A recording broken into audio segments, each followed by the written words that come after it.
ಮಿತ್ರರಿಗೆ ತುಂಬ ಹೃದಯದ ಸ್ವಾಗತವನ್ನು ಕೋರ್ತೇನೆ. ತಾವೆಲ್ಲ ಗಮನಿಸಿದ್ದೀರಿ, ಈ ಪತ್ರಿಕಾಗೋಷ್ಠಿಯನ್ನು ನಾವು ಯಾಕೆ ಕರೆದಿದ್ದು ಅಂತ ಹೇಳಿದ್ರೆ ಬಹುಶಃ ಒಂದು ಮಾಹಿತಿಯನ್ನು ಕೊಡಲಿಕ್ಕೆ ಬಯಸ್ತೇನೆ. ಕಳೆದ 8-10 ದಿವಸದಿಂದ BJPಯ ಅನೇಕ ನಾಯಕರು, ಜಿಗಜಿಣಿಗೆ ಆಗಿರ್ಬೋದು,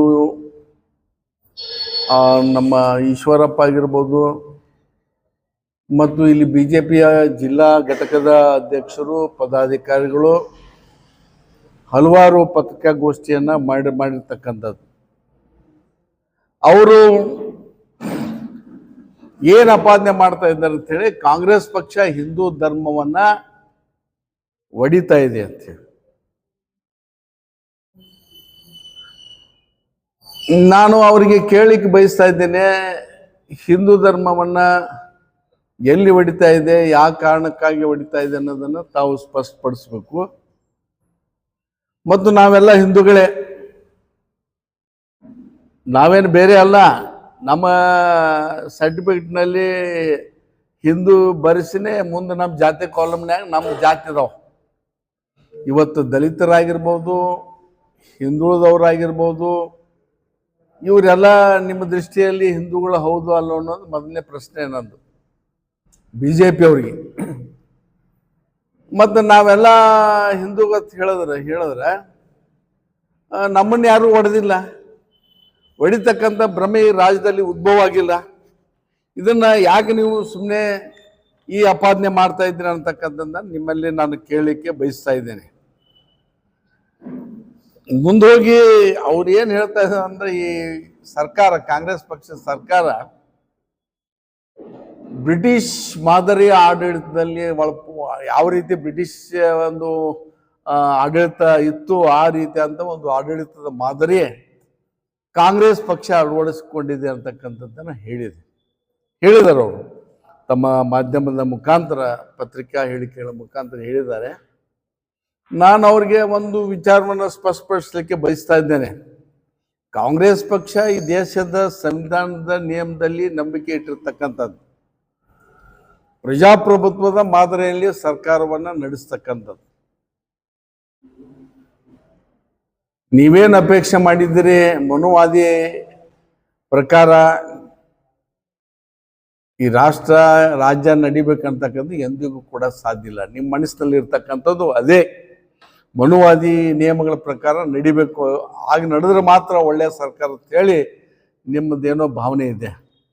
ಆದರೆ ಇದು ಸಂವಿಧಾನ ಮತ್ತು ಪ್ರಜಾಪ್ರಭುತ್ವದ ಮೌಲ್ಯಗಳನ್ನು ಇಟ್ಟುಕೊಂಡು ನಡೀತಕ್ಕಂಥ ಸರ್ಕಾರ. ನಿಮಗೆ ಹೇಳಲಿಕ್ಕೆ ನಾನು ಬಯಸ್ತಾ ಇದ್ದೇನೆ. ಇನ್ನು ನಮ್ಮ ನಾಯಕರಾಗಿರ್ತಕ್ಕಂಥ MB ಪಾಟೀಲ್ ಸಾಹೇಬ್ರ ಬಗ್ಗೆ ಒಂದು ಅಪಪ್ರಚಾರವನ್ನು ಮಾಡ್ತಾ ಇದ್ದಾರೆ. ಅವರು ಧರ್ಮವನ್ನು ಒಡಿತಾ ಇದ್ದಾರೆ, ಧರ್ಮವನ್ನು ಒಡೆದು ಮುಖ್ಯಮಂತ್ರಿಗಳು ಆಗಬೇಕು ಅಂತ ಹೇಳಿ ಒಂದು ಪ್ರಯತ್ನವನ್ನು ಅವರು ಮಾಡ್ತಾ ಇದ್ದಾರೆ ಅಂತಕ್ಕಂಥ ಅಪಾದನೆಯನ್ನು ಅವರು ಮಾಡ್ತಾ ಇದ್ದಾರೆ. MB ಪಾಟೀಲ್ ಸಾಹೇಬರಿಗೆ ಧರ್ಮ ಒಡೆದು ಮುಖ್ಯಮಂತ್ರಿ ಆಗ್ತಕ್ಕಂಥ ಪ್ರಮೇಯ ಉದ್ಭವ ಆಗಂಗಿಲ್ಲ.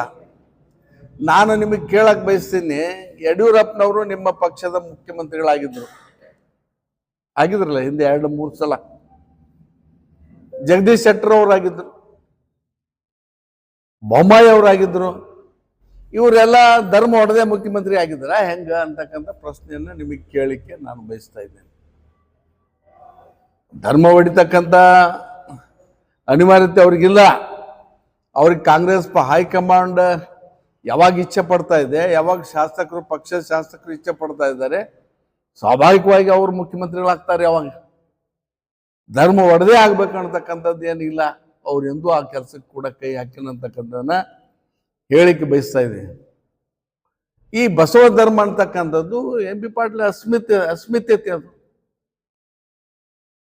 ಬಸವಣ್ಣವರ, ನಮ್ಮ ನಾಡಿನವರು, ನಮ್ಮ ಜಿಲ್ಲೆಯವರು, ಇಡೀ ಪ್ರಪಂಚಕ್ಕೆ ಒಂದು ತಾತ್ವಿಕ ಸಿದ್ಧಾಂತವನ್ನು ಕೊಟ್ಟು ಹೋಗಿರ್ತಕ್ಕಂಥವ್ರು, ಸಮಾನತೆಯನ್ನು ಸಾರಿರ್ತಕ್ಕಂಥವ್ರು, ಎಲ್ಲ ಜನ ಸಮಾನರಾಗಿ ಬದುಕಬೇಕು, ಮಹಿಳೆಯರು ಸಮಾನರಾಗಿರ್ಬೇಕು, ಕಾಯಕದ ಮುಖಾಂತರ ನೀವು ನಡಿಬೇಕು ಅಂತಕ್ಕಂಥ ಉದಾತ್ತ ವಿಚಾರಗಳನ್ನು ನಾವು ಬಿಟ್ಟು ಹೋಗಿರ್ತಕ್ಕಂಥವ್ರು. ಅವರ ಧರ್ಮ ಸ್ಥಾಪನೆ ಮಾಡಿದ್ದಾರೆ ಸಮಾನತೆ ಆಧಾರದ ಮೇಲೆ. ಆ ಧರ್ಮ ಉಳಿಬೇಕಂತಕ್ಕಂಥ ವಿಚಾರ ಹೇಳಿದ್ದು ಎಂ ಬಿ ಪಾಟೀಲ್ ಅವರ ಅಪರಾಧ ಹೇಗೆ ಅಂತಕ್ಕಂಥದ್ದನ್ನ ನಿಮಗೆ ಕೇಳಲಿಕ್ಕೆ ಬಯಸ್ತಾ ಇದ್ದೇನೆ. BJP ಅವರಿಗೆ ಅದು ಅವರ ಅಸ್ಮಿತತೆ, ಅದನ್ನು ಕೇಳಬಾರ್ದು. ಇವತ್ತು ನಾವು ಲಿಂಗಾಯತರು ಅಲ್ಲದೆ ಇರ್ಬೋದು, ಇವತ್ತು ನಾನು ಮಾತನಾಡ್ತಕ್ಕಂಥವ್ರು ಲಿಂಗಾಯತರು ಅಲ್ಲದೆ ಇರ್ಬೋದು, ಇವ್ರು ಲಿಂಗಾಯತರು ಇರ್ಬೋದು. ಆದರೆ ನೀವು ಕನ್ನೇರು ಶ್ರೀಗಳ ಬಗ್ಗೆ ನೀವೇನು ಮಾತಾಡ್ತಾ ಇದ್ದೀರಿ, ನೀವೇನು ಬೆಂಬಲ ಕೊಡ್ತಾ ಇದ್ದೀರಿ ಎಲ್ಲ ಗೊತ್ತಿರ್ತಕ್ಕಂಥದ್ದು. ಅದ್ರ ಹಿಂದೆ ಏನು ನಡೀತಾ ಇದೆ ಅಂತಕ್ಕಂಥದ್ದು ಕೂಡ ಗೊತ್ತಿರ್ತಕ್ಕಂಥದ್ದು. ನಾವು ಕನ್ನೇರು ಶ್ರೀಗಳ ಚಟುವಟಿಕೆಗೆ ಯಾವುದೇ ರೀತಿಯಾದಂಥ ವಿರೋಧಿಗಳಲ್ಲ. ಮೊದಲು ಸ್ಪಷ್ಟಪಡಿಸ್ತೇನೆ, ನಾನು ಯಾವುದೇ ಜಾತಿಯ ಧರ್ಮದ ವಿರೋಧಿ ಅಲ್ಲ. ಎಲ್ಲ ಧರ್ಮಗಳನ್ನ, ಎಲ್ಲ ಜಾತಿಗಳನ್ನ, ಎಲ್ಲ ಸ್ವಾಮೀಜಿಗಳನ್ನ ಸಮಾನವಾಗಿ ಪ್ರೀತಿಸ್ತಕ್ಕಂಥವನು. ಆದರೆ ಕನ್ನೇರಿ ಸ್ವಾಮಿಗಳು ಅವತ್ತು ಮಾತನಾಡಿರ್ತಕ್ಕಂಥದ್ದೇನಿದೆ, ಸೋಳೆ ಮಕ್ಕಳು ಅಂತಕ್ಕಂಥದ್ದು, ನಿಮ್ಮನ್ನು ಬೂಟ್ಲೆ ಹೊಡಿತಕ್ಕಂಥದ್ದು, ಅದಕ್ಕೆ ನಾನು ವಿರೋಧವನ್ನು ವ್ಯಕ್ತ ಮಾಡ್ತಾ ಇದ್ದೇನೆ. ಯಾವುದೇ ಶ್ರೀಗಳಿಂದ ಬಾಯಿಂದ ಬರ್ತಕ್ಕಂಥ ಶಬ್ದ ಅಲ್ಲ ಅದು. ಇಲ್ಲಿವರೆಗೆ ಯಾವ ಸ್ವಾಮೀಜಿಯವರು ಕೂಡ ಅಂತ ಶಬ್ದಗಳನ್ನ ಮಾತಾಡಿಲ್ಲ. ಸಿದ್ದೇಶ್ವರ ಸ್ವಾಮೀಜಿಯವರು ನಮ್ಮ ಜಿಲ್ಲೆಯವರು ಎಂತ ಉದಾತ್ತವಾಗಿರ್ತಕ್ಕಂಥ ವಿಚಾರಗಳನ್ನ ಬಿಟ್ಟು ಹೋಗಿದ್ದಾರೆ, ಹೇಳ್ತಾ ಇದ್ರು, ಎಂತ ಭಾವನೆಗಳನ್ನ ವ್ಯಕ್ತ ಮಾಡ್ತಾ ಇದ್ರು. ಇವತ್ತು ಕನ್ನೇರು ಶ್ರೀಗಳು ಹೌದು ಸ್ವಾಭಾವಿಕವಾಗಿ ಆಗ್ತಕ್ಕಂಥ ಮಾತು ಅಂತ ಹೇಳಿ, ಜನರೂಢಿ ಆಗಿರ್ತಕ್ಕಂಥ ಮಾತು ಅಂತ ಹೇಳಿ ನೀವು ಏನು BJP ಅವರು ಸಮರ್ಥನೆ ಮಾಡ್ಕೋತಾ ಇದ್ದೀರಲ್ಲ, ಜಿಗಜಿನವ್ರು ಹಿಡಿದು ಇವತ್ತು ನೀವೆಲ್ಲ ಬಿಜಾಪುರದ BJP ಪಕ್ಷದ ವಕ್ತಾರರು, ಮುಖಂಡರು ಎಲ್ಲರೂ ಕೂಡ ಏನು ಡಿಫೆಂಡ್ ಮಾಡ್ತಾ ಇದ್ದೀರಲ್ಲ, ನಾ ನಿಮಗೆ ಒಂದು ಕೇಳಲಿಕ್ಕೆ ಬಯಸ್ತಾ ಇದ್ದೇನೆ. ಇದೇ ಮಾತನ್ನ ಕನ್ನೇರು ಶ್ರೀಗಳು ಭಾಗವತ್ ಅವ್ರಿಗೆ ಹೇಳಿದ್ರೆ, ಮೋದಿ ಅವ್ರ ಬಗ್ಗೆ ಮಾತಾಡಿದ್ರೆ, ಅಥವಾ ಯಡಿಯೂರಪ್ಪನ ಬಗ್ಗೆ ಮಾತಾಡಿದ್ರೆ, ನಿಮ್ಮ RSS ಬಗ್ಗೆ ಮಾತಾಡಿದ್ರೆ ನೀವೆಲ್ಲ ಸುಮ್ಮನೆ ಇರ್ತಿದ್ರಿ? ಇವತ್ತಿಗೆ ರಾಜಸ್ಥಾನದಲ್ಲಿ ಬೆಂಕಿ ಹತ್ತಿ ಉರಿತಾ ಇತ್ತು. ಆದರೆ ಉಳಿಕಿದ ಎಲ್ಲ ಜನ ಸಹನಶೀಲರು, ಯಾರು ಕೂಡ